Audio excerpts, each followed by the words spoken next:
Pero sabi mo, ito ang dapat. Kaya 3 taon ako nagtiis na gamitin yung pencil case na to na hindi ko naman gusto.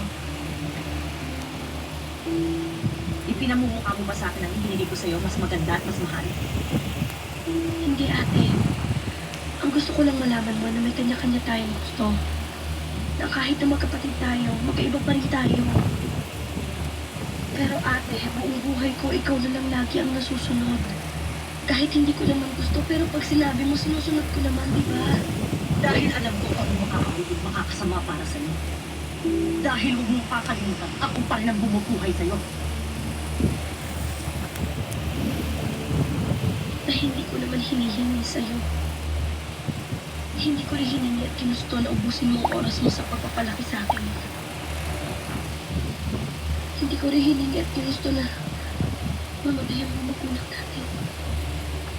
At gaya mo rin ate, hindi mo rin hiningi at ginusto na magkaganyan ang buhay mo.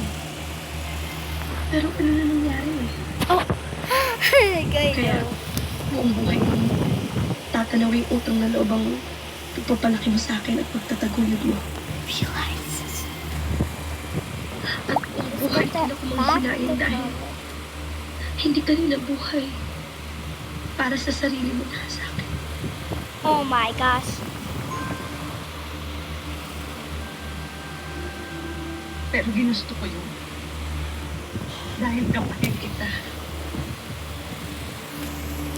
Mahal kita. Mahal din naman kita, ate. Idol nga kita eh. Ate, ikaw ang nagturo sa akin ng lahat. Ikaw ang nagturo sa akin na tumayo sa sarili kong mga paa.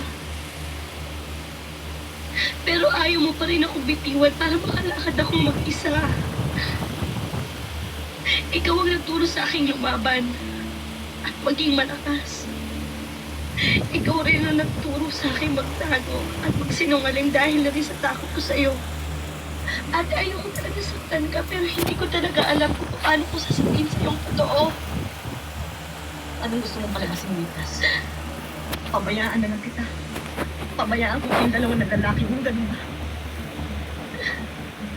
Ate, hindi naman si Nico ang puntos ko eh.